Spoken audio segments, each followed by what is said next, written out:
Hello everyone, my name is Rakshit Sharma and welcome to J&K Competitive Channel. I hope everyone is doing okay. This video is continuation of Test Your Knowledge series और आज हम करने वाले हैं Environment and Ecology section से MCQ solve करने वाले हैं। जैसे आप सबको पता ही होगा कि 6 दिसंबर से आपके एग्जाम शुरू होने वाले हैं, तो इस टाइम आपके पास टाइम इतना ज़्यादा नहीं है कि आप टाइम वेस्ट कर सकें। तभी हमारा प्रोसीजर सेम रहेगा। मैं आपके सामने क्वेश्चन रीड आउट करूंगा, तो फिर आपको 5 सेकंड्स प्रोवाइड करूंगा।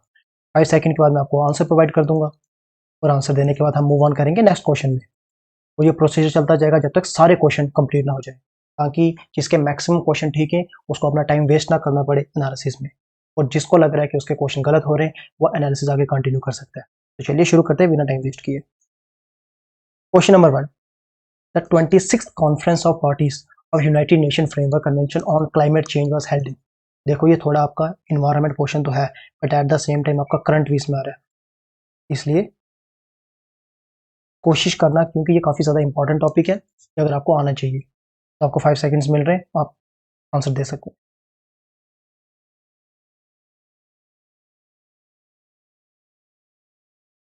And the right answer is Glasgow, UK. Question number 2, which of the following statements are correct regarding United Nation framework convention on climate change. ठीक है, अब United Nation framework convention on climate change last time हमने बात की है, जो अभी Glasgow में हुआ था। उधर इंडिया ने क्या क्या अपने टारगेट्स रखे, टारगेट्स की बात करेंगे और आपको बताना है कि which of the followings are correct.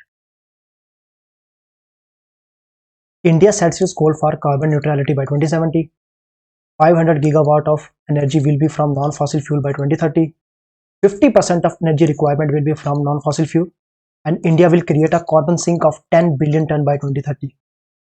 You have to give right combination. और आपके 5 सेकंड शुरू हो जाते हैं।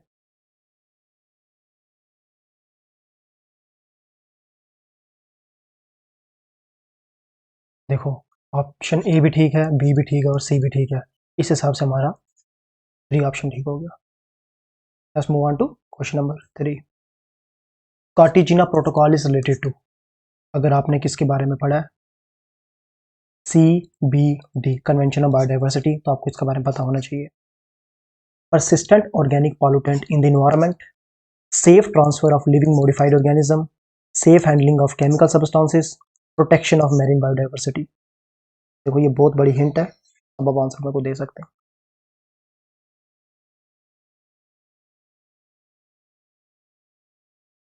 And the correct answer is option B, safe transfer of living modified organism. Question number 4, coral reef does not exist in which of the following places? Near polar areas, equatorial region, eastern margin of the oceans, subtropical region. You have to choose the correct combination. देखो, not is the key, उन्होंने बोला कि कहाँ exist नहीं करते। The correct answer is option A भी correct है, option B भी करेक्ट है, ऑप्शन सी भी करेक्ट है। इन तीनों जगह में कोयल एग्जिस्ट नहीं करते, तो हमारा ऑप्शन सेकंड क्या हो गया, बिल्कुल ठीक हो गया। Question number 5, which type of algae live in a symbiotic relation with corals and responsible for their different colors? Chlorophyta, zooanthely, Phaeophyta, Chrysophyta। आपको करेक्ट आंसर देना है, 5 सेकंड्स आपको स्टार्ट होते हैं।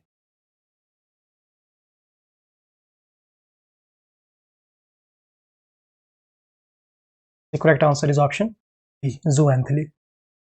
Question number 6, which of the following is an in situ conservation? In situ कौन सी है? Tissue culture, botanical garden, zoo, wildlife sanctuary।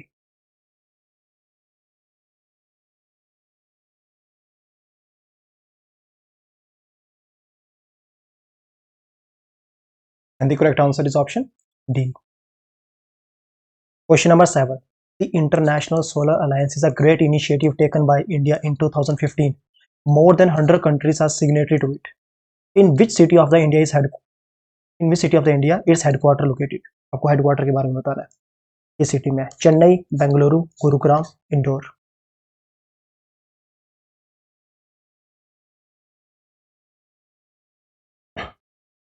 And the correct answer is option C, Gurugram में वो exist करता है। Question number 9, Sundarban national park is located in which of the following state? Odisha, West Bengal, Andhra Pradesh, Tamil Nadu.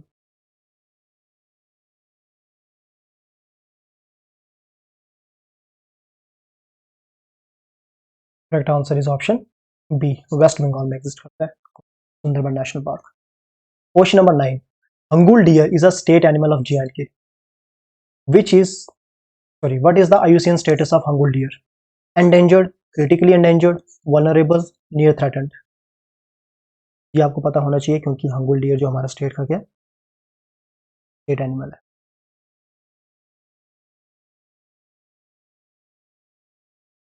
The right answer is option B, critically endangered है। देखो अगर आपके most of the question ठीक है तो आपको एनालिसिस आपकी कंटिन्यू करने की जरूरत नहीं है, आप अपना टाइम बचा सकते हो। बट अगर आपको क्वेश्चन गलत हो रहे हैं तो मैं इसके बारे में आपको एक्स्ट्रा इन्फॉर्मेशन भी साथ साथ दूंगा, तो आप वीडियो आगे कंटिन्यू कर सकते हैं। आपके करंट के साथ साथ आपको इन्वायरमेंट की नॉलेज भी थोड़ी मिल जाएगी। फर्स्ट क्वेश्चन देखो, फैक्चुअल क्वेश्चन है। अगर आपको ये पता है तो पता है, नहीं पता तो नहीं पता है। कि कॉन्फ्रेंस ऑफ पार्टी जो हुई थी 26, क्योंकि सबसे लेटेस्ट हुई है 2022 में हुई है, तो आपको ये पता होना चाहिए। ये क्वेश्चन पोटेंशियल क्वेश्चन बनता आ सकता है। ये ग्लासगो में हुई है। ग्लासगो कहाँ पे है? स्कॉटलैंड।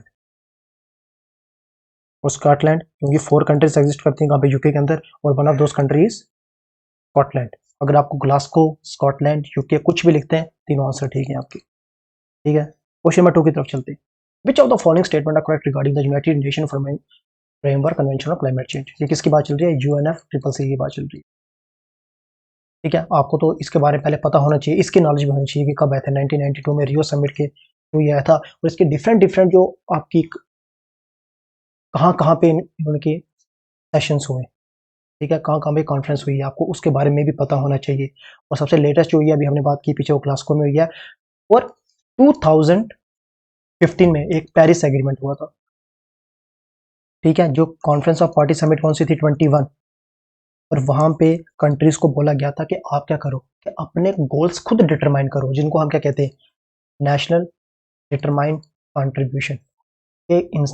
हर कंट्री क्या करेगी? खुद डिटरमाइन करेगी कि वो क्या क्या कंट्रीब्यूट कर सकती है क्लाइमेट चेंज को रोकने के लिए। ये क्वेश्चन आपका कहाँ पे आया था? SI के एग्जाम में लास्ट टाइम आपको आया था। इसलिए इससे हमें क्या पता चलता है कि ये टॉपिक आपके लिए काफी ज्यादा इंपॉर्टेंट है। और अगर इसमें इस बार इंडिया ने जो नेशनली डिटरमाइंड हमारे गोल थे, जो हमने 2015 में अडॉप्ट किए थे, उसमें हमने अपडेट लाया हुआ है। इसका मतलब क्या है कि हमने गोल्स को और ज्यादा इंप्रूव करने की बात की गई है। अब वो कौन कौन से गोल हैं जो सही हैं? देखो, ये गोल बिल्कुल सही है। इससे पहले इंडिया ने कार्बन न्यूट्रलिटी की बात नहीं की थी। कार्बन न्यूट्रलिटी क्या हो गया कि हम जितना कार्बन डाइऑक्साइड रिलीज करेंगे, हम उतने ज्यादा प्लांट भी क्या कर देंगे? प्लांट कर देंगे, ताकि हमारा क्या हो? उतना ज्यादा कार्बन सिंक भी बने। कार्बन सिंक क्या हो गया कि हमारे कार्बन डाइऑक्साइड एब्जॉर्ब कर रहे हैं। कौन एब्जॉर्ब कर रहे हैं? Plant, trees. ठीक है, और इंडिया ने बोला है, टारगेट लिया कि हम 2070 तक, फर्स्ट टाइम इंडिया ने जो टारगेट लिया है, हमने क्या करना है कि कार्बन न्यूट्रलिटी करनी है। वो कब के लिए बोला है? 2070 के लिए। और फर्स्ट टाइम किया है, इसलिए काफी ज्यादा इंपॉर्टेंट हो जाता है।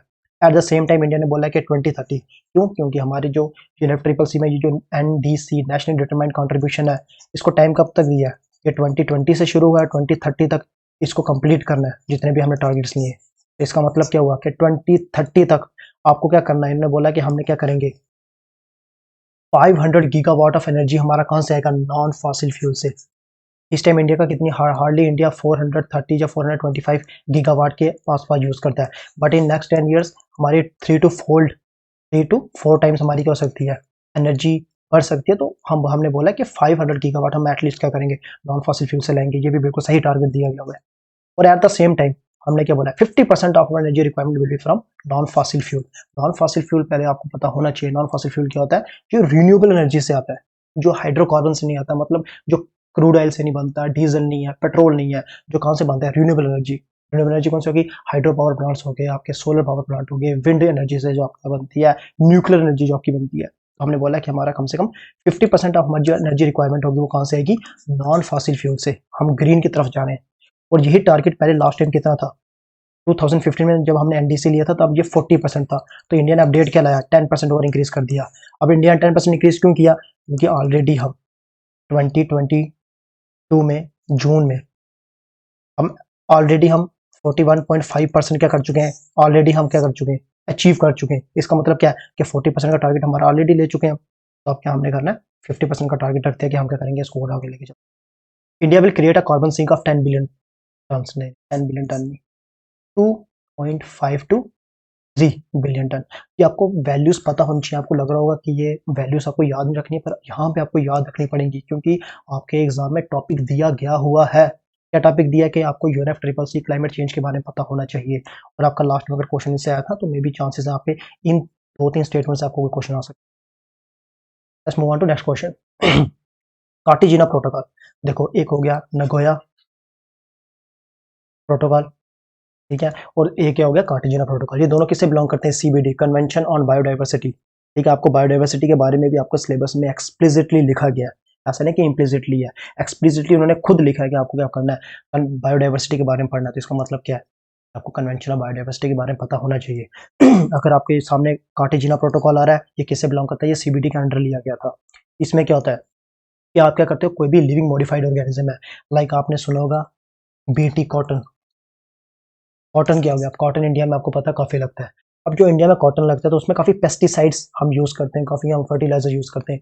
तो हम क्या करते हैं, बायोटेक्नोलॉजी के थ्रू इसके जीन्स को मॉडिफाई करने की कोशिश करते हैं। हम मॉडिफाई क्यों करते हैं, ताकि एक टाइप का पेस्ट क्या किया, जैसे कि सपोज कि एक इंडिया में जो कॉटन लगता है उसमें एक्स टाइप का बहुत ज़्यादा पेस्ट लगता है। तो हमने क्या किया, इस एक्स जो हमारा पेस्ट है इसका हम देखेंगे कि कौन सी ऐसी चीज़ है जो एक्स के इफेक्ट को ना न्यूट्रलाइज कर सकती है। हम वही जीन किस में डालेंगे, कॉटन में डालेंगे, ताकि नेक्स्ट टाइम इस पेस्ट का कोई असर ना हो किसमें, कॉटन में। तो हमने इसको मॉडिफाइड कर दिया, उस लिविंग ऑर्गेनिज्म को जब हमने मॉडिफाई किया, अब हमें उसका पता नहीं होता कि उसका इन्वायरमेंट में क्या इम्पैक्ट पड़ेगा। मानते हैं कि उसे पेस्ट नहीं लगेगा उसमें, बट हमें उसका नेगेटिव इम्पैक्ट नहीं पता इन्वायरमेंट में कितना है। तभी ज़्यादातर हम कोशिश करते हैं कि लिविंग मॉडिफाइड ऑर्गेनिज्म को हम यूज़ ना करें। ठीक है, तो ज़्यादातर क्या होता है कि कार्टिजिना प्रोटोकॉल इसके लिए आया था, इसलिए आया था कि कोई भी कंट्री अगर सपोज अमेरिका हमें यहाँ पे भेज रही है, बेटी ब्रिंजल भेज रही है, या बेटी कोई भी आगे मस्टर्ड भेज रही है या कुछ भी भेज रही है, तो उसमें पहले बहुत ज़्यादा क्या होती है, रिसर्च चलती है, स्टडीज चलती है, पहले देखते हैं कि इसका कोई नेगेटिव इफेक्ट है या नहीं है। तो इसलिए इन्होंने क्या बोला, कार्टिजिना प्रोटोकॉल क्यों आया हुआ है, आपको safe handling of living modified organism की बात करें। अब नगोया प्रोटोकॉल क्या हो गया, नगोया प्रोटोकॉल हो गया कि हम बोलते हैं कि हम बायोडाइवर्सिटी का सेफ यूज करेंगे, और हम क्या करेंगे, बेनिफिट शेयरिंग। बेनिफिट शेयरिंग, आपको बेनिफिट शेयरिंग का जब भी बेनिफिट शेयरिंग की बात आएगी वो किस में आ जाएगा, नगोया प्रोटोकॉल में। तो आपको ये भी याद रखना है, वो सीबीडी के अंदर। Next question, coral reef does not exist in which of the following. देखो कोरल रीफ जो सबसे पहली बात है ना, वो बहुत ज़्यादा सेंसिटिव ऑर्गेनिज्म, ठीक है। अगर इनको जो कंडीशंस चाहिए, अगर उससे हल्की भी कंडीशन चेंज हो जाए तो ये क्या करते हैं, कोरल ब्लीचिंग होनी शुरू हो जाती है। कोरल ब्लीचिंग क्या हो गया, कोरल मरना शुरू हो जाते हैं। और कोरल एग्जिस्ट कहाँ करते हैं, ट्रॉपिकल रीजन में। ट्रॉपिकल रीजन मतलब कि 100% ऑफ द जो हमारे कोरल्स हैं वो आप मान सकते हो कि रफली 30 डिग्री नॉर्थ से लेके 30 डिग्री साउथ के बीच ही पूरे आ जाते हैं। इसका मतलब क्या हो गया कि पोल्स तो आपके 90 डिग्री के आसपास होते हैं, मान लेते हैं 60% से लेके 30 डिग्री ले, हम 90 भी ले लें पोल्स के लिए, बट देन अगेन हमने बोला कि इससे ऊपर वो एग्जिस्ट करते ही नहीं है। तो इसका मतलब क्या हो गया, ये नियर पोल्स गलत हो जाएगा। ठीक है, ये ऑप्शन गलत हो गया, मतलब गलत नहीं हो गया, एक तरीके से हमारा ठीक हो गया, क्योंकि हमने क्या बोला, नॉट एग्जिस्ट। हम ए लेके चलते हैं, ए हमारा ठीक हो गया। इक्वेटोरियल रीजन देखो कोरल्स को एक एक पर्टिकुलर टाइप ऑफ सैलिनिटी चाहिए होती है, उनको सपोज कर लेते हैं कितनी, एज हमारे जो समुद्र का जो एवरेज ग्लोबल एवरेज सैलिनिटी है वो कितनी है, 35 पार्ट्स पर 1000। देखो ये दो जो पॉइंट आ जाते हैं ना, इसे हम परसेंटेज नहीं, इसे हम कहते हैं परसेंट पार्ट्स पर 1000। ठीक है, तो हमारी जो ग्लोबल एवरेज है वो 35 पार्ट्स पर 1000 है। तो इसका मतलब क्या है कि जो हमारे कोरल्स हैं वो मोस्टली जो 30 या 35 के आसपास के होते हैं, एग्जिस्ट करते हैं सैलाइन वाटर में। बट जो इक्वेटोरियल रीजन है वहाँ पे बहुत ज़्यादा बारिश होती है। ठीक है, रीजन आपको पता होना चाहिए, ITC जहाँ एग्जिस्ट करते हैं, ये ज्योग्राफी का पोर्शन है, ये आपको पता होना चाहिए कि ITC यहाँ पे होता है, यहाँ पे सबसे ज़्यादा क्यूमुलोनिम्बस क्लाउड बनते हैं। और ऑब्वियसली बात है यहाँ पे हर शाम को क्या होती है, कन्वेंशनल रेनफॉल होती है। उसकी वजह से क्या हो जाता है, अगर आप इतना ज़्यादा आपका फ्रेश वाटर इन्फ्लक्स हो रहा है तो आपका सैलिनिटी ऑटोमेटिकली डिक्रीज हो जाएगी। जब आपकी सैलिनिटी ऑटोमेटिकली डिक्रीज होगी तो आपके कोरल्स ब्लीच होना शुरू हो जाएंगे, क्योंकि उनको एक सर्टन रेंज चाहिए किसकी, सैलिनिटी की। ऑब्वियसली बात है यहाँ पे वो एग्जिस्ट नहीं करेंगे, तो हमारा बी ऑप्शन भी यहाँ आ गया, eastern margin of the ocean. Then again जो कोरल्स हैं वो हाईली सेंसिटिव है टेम्परेचर को भी लेके, उनको एक एवरेज टेम्परेचर चाहिए होता है, हार्डली मान लेते हैं 2 मिनट के लिए, 20 से 25 डिग्री के आसपास। बट अगर आपने ओशंस के बारे में पढ़ा होगा तो आपको पता होना चाहिए। देखो ये हमारा कौन सा हो गया, साउथ अमेरिका मान लेते हैं इसको, ये हमारा हो गया कौन सा,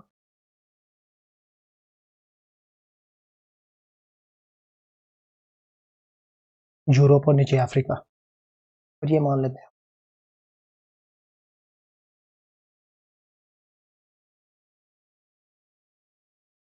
नॉर्थ अमेरिका हो गया, साउथ अमेरिका हो गया, ये हमारा यूरोप हो गया, और ये हमारा क्या हो गया, अफ्रीका।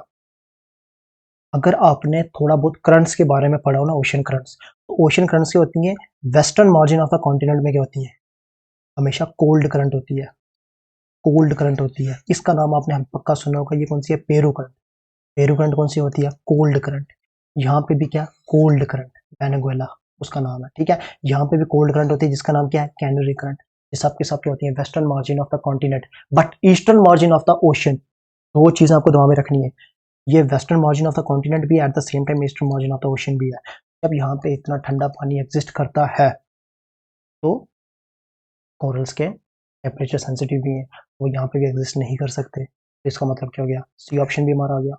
और at the same time D option, सब ट्रॉपिकल रीजन, सब ट्रॉपिकल रीजन में एग्जिस्ट करते हैं, कोई बड़ी बात नहीं है। 30 डिग्री के आसपास अगर हम यहाँ पे ले जाएं तो वो यहाँ पे एग्जिस्ट करेंगे। और ये 30 नहीं आए, हाँ यहाँ पे लेके चलो, ये 30 डिग्री के आसपास, ये सब ट्रॉपिकल रीजन की होगी। ये कैरिबियन आइलैंड है यहाँ पे, ठीक है। तो यहाँ पे ऑब्वियसली बात है, यहाँ पे कोरल्स बहुत ज्यादा पाए जाते हैं। तो ये आपका आंसर इस तरीके से क्या हो गया, ऑप्शन डी गलत हो जाता है, और बाकी सारे 3 ऑप्शन ठीक है, क्योंकि हमने नॉट की बात की थी। Question number 5, which of the algae live in the symbiotic relation with the corals and responsible for their different colors। देखो zooxanthellae, ये आपको याद रखना पड़ेगा, ये फैक्चुअल क्वेश्चन। अगर आपके कोरल्स की बात की है तो सिर्फ एक ही टाइप के क्या है, हमारे पास एल्गी है जो क्या करती है, सिम्बायोटिक रिलेशन में रहती है कोरल्स के, का नाम क्या है, ज़ूएंथली। नाम याद रखना, यही इंपॉर्टेंट है। वो कलर भी उसी को देती है, पिगमेंट भी उसी को देती है। और देखो कोरल्स क्या करते हैं, ज़ूएंथली को क्या प्रोवाइड करते हैं, प्लेस टू लिव। और एट द सेम टाइम ज़ूएंथली क्या करती है, फोटोसिंथेसिस के थ्रू क्या करती है, अपना खाना प्रिपेयर करती है, मतलब क्या, वो फूड शेयर करती है। और इसे हम क्या कहते हैं, सिम्बायोटिक रिलेशन, मतलब क्या, कि दोनों एक दूसरे पे निर्भर है। But at the same time अगर दोनों को एक दूसरे से अलग कर दिया जाए तो क्या हो जाएगा, दोनों मर जाएंगे। तो इसे कहते हैं symbiotic relation. At the same time देखो फायदा दोनों को हो रहा है, ज़ूएंथली को भी फायदा हो रहा है, कोरल्स को भी फायदा हो रहा है, मतलब दोनों प्लस प्लस हो गई, दोनों को फायदा हो रहा है। और एक और टाइप की रिलेशन होता है जिसे हम क्या कहते हैं, म्यूचुअलिज्म। उसमें भी क्या होता है, एक एनिमल को भी फायदा होता है, मतलब स्पीशीज को भी फायदा होता है, दूसरे को भी फायदा होता है। इसमें भी देखो दोनों को फायदा हो रहा है। जैसे मान लेते हैं 2 मिनट के लिए क्या बी होगी, एट द सेम टाइम होगा फ्लावर हो गया, ठीक है। बी को इससे क्या मिलता है, नेक्टर मिलता है। और एट द सेम टाइम ये अपने पोलन्स क्या करती है, बी के थ्रू स्कैटर करती है, दोनों को फायदा हो रहा है। बट अगर ये एक दूसरे से अलग हो जाए तो ये तब भी क्या कर सकती हैं, एग्जिस्ट कर सकती हैं। लाइक बी को अगर फ्लावर नहीं मिल रहा तो वो किसी फ्रूट वगैरह को खा सकती है। और अगर फ्लावर को बी नहीं मिल रही है तो कोई और एनिमल आके क्या करेगा, उसका पोलन को स्कैटर कर देगा। हम क्या करेंगे, एयर के थ्रू भी स्कैटर कर सकते हैं। तो इसका मतलब क्या हो गया, ये दोनों में क्या हो रहा है, प्लस प्लस है, दोनों को फायदा हो रहा है। और एक में क्या है, सिम्बायोटिक में अगर आप एक दूसरे को अलग करते हो तो यहाँ पे स्पीशीज मर जाती हैं दोनों, यहाँ पे दोनों स्पीशीज मरती नहीं है। आपको बायोटिक इंट्रैक्शन के बारे में पता होना चाहिए, कमेंसलिज्म क्या होता है, मेंसलिज्म क्या होता है। अगर आपको इन सब चीज़ों के बारे में नहीं पता तो आप क्लास लगा सकते हो, तो हमारी ऑलरेडी हो चुकी है, आप चेक कर सकते हो प्ले लिस्ट पूरी। Question number 6, which of the following is an in situ conservation. In situ क्या हो गया, कि आप किसी स्पीशीज को ना उसी के हैबिटेट में उसको कंजर्व करने की कोशिश करते हो, ना कि उसे बाहर लाने की कोशिश करते हो। टिश्यू कल्चर क्या हो गया, आप ये बाहर लाके कर रहे हो, ना कि आप जंगल में जाके वहीं पे टिश्यू कल्चर कर रहे हो। बोटानिकल गार्डन क्या हो गया, आप क्या करो, एक नर्सरी टाइप की आपने बनाई हुई है जहाँ पे आप क्या करते हो, थोड़े कंडीशन में अपने हिसाब से जो कंडीशन आपने क्रिएट की हैं, जो सबसे बेस्ट है किसके लिए, प्लांट के लिए, उसके अंदर प्लांट्स को क्या किया जा रहा है, उगाया जा रहा है। जू का तो आपको पता ही है कि शेर वगैरह, अगर हम कोई शेर हो गया, बियर हो गया, कोई भी एनिमल हो गया जो हम आगे पीछे जू में देखते हैं, तो ऑब्वियसली बात है उसका उनका नेचुरल हैबिटेट तो नहीं है, उनको वहाँ पे प्रोटेक्ट नहीं किया जा रहा है। लेकिन वाइल्ड लाइफ सेंचुरी क्या है, उनका नेचुरल हैबिटेट में उनकी कंजर्वेशन की जाती है, वहाँ पे थोड़ी स्ट्रिक्टनेस की जाती है, ठीक है, ताकि उनका शिकार ना हो, पोचिंग ना हो उनकी, ठीक है, हंटिंग ना हो, इसलिए उनको वहाँ पे बचाया जाता है। उसे क्या कहते हैं हम, इन सीटू कंजर्वेशन। ये सब क्या होगी, एक्स सीटू कंजर्वेशन, ये भी अब याद रखें। Question number 7. International Solar Alliance is a great initiative taken by India in 2015. More than 100 countries are signatory to it. In which city of the India's headquarters located? अब देखो ये India ने ना 2015 में क्या किया था, इंटरनेशनल सोलर अलायंस की बात की थी, और ये बहुत ज़्यादा इंपॉर्टेंट टॉपिक है, तभी मुझे लगा कि ये क्वेश्चन आपको डाल देना चाहिए। अगर आपको इसके बारे में पता नहीं है तो कोई बात नहीं, आप याद रख लें, क्योंकि काफ़ी कम ऐसी ऑर्गेनाइजेशन है जिनका इंडिया में हेडक्वार्टर है, तो कम से कम जो 2-3 इंपॉर्टेंट है उनके बारे में आपको पता होना चाहिए। इसलिए आपको याद रखना है कि गुरुग्राम में क्या है, इसका हेडक्वार्टर है किसका, international solar alliance. At least 121 countries signatory हैं किसकी, गुरुग्राम में। और क्या है, ये मोस्ट ऑफ द कंट्रीज कहाँ पे फॉल करती हैं, इक्वेटर मतलब ट्रॉपिकल रीजन में। ट्रॉपिकल रीजन में क्यों फॉल करती हैं, क्योंकि ऑब्वियस सी बात है कि ट्रॉपिकल रीजन में सबसे ज़्यादा सन क्या होता है, आसमान में रहता है, और यही सबसे बेस्ट प्लेस है क्या, सन की एनर्जी को हार्नेस करने की। Question number 8. Sundarban national park is located in which of the following state? अगर आपको सुंदरबन डेल्टा के बारे में पता होता है तो आपको पता चल जाता है कि वो कहाँ पे, वेस्ट बंगाल। एक्चुअल इन्फॉर्मेशन है, और ऐसे नेशनल पार्क कितने आपके, टोटल 105 के आसपास है। अब मुझे पता है इतने ज़्यादा याद करना बहुत मुश्किल काम है, पर आपको जितना भी दिमाग में रहते हैं कोई बात नहीं, रख लो, कोई बड़ी बात नहीं। Hangul deer is a state animal of Jammu and Kashmir. What is IUCN status of hangul deer? देखो अंगुल डियर हमारा स्टेट का स्टेट एनिमल है, तो कम से कम इसका IUCN स्टेटस के बारे में पता होना चाहिए, और इसके हैबिटेट के बारे में आपको पता होना चाहिए कि किस नेशनल पार्क में रहता है, किस वाइल्ड लाइफ सेंचुरी में अगर रहता है, तो उस हिसाब से इनका IUCN स्टेटस क्या हो गया, क्रिटिकल एंडेंजर्ड। वो क्रिटिकल एंडेंजर्ड की लिस्ट में रखा गया हुआ है। कि कम से कम आप ये याद कर लेना, थोड़ा रट्टा मार लेना, कोई बात नहीं है। फैक्चुअल इन्फॉर्मेशन आपको थोड़ी याद रखनी पड़ती है, ऐसी बात नहीं कि आप सिर्फ कंसेप्ट में क्या करो, पूरा एग्जाम क्वालिफाई कर दो, ये इन्फॉर्मेशन याद रखने वाली। तो इस बार के लिए इतने क्वेश्चन है, तो आप मोस्टली कोशिश करें कि अगर आपके ये सारे क्वेश्चन ठीक नहीं हो रहे तो एक बार आपका कर दे, 6 क्लासेस हैं, उनकी प्लेलिस्ट बनी है एनवायरनमेंट एंड इकोलॉजी। और अगर एक बार आप वो देख, अगर आपको ज़्यादा पढ़ना भी नहीं है, सिर्फ एक बार कैजुअली देख लें, अगर आपको लगता है कि वहाँ से आपको मोस्ट ऑफ द इन्फॉर्मेशन के बारे में मिल जाएगी। पर इस क्लास में हमने थोड़ा सा करंट में इन्वॉल्व किया था, मे बी आपको वहाँ पे वो ना मिले, पर काफ़ी आपको फ़ायदा हो जाएगा उस चीज़ का। तो आई होप ये इन्फॉर्मेशन आपके लिए बहुत ज़्यादा फायदेमंद रही होगी। अगर आपका कोई भी डाउट है तो आप मुझे कमेंट सेशन में पूछ सकते हैं। Thank you.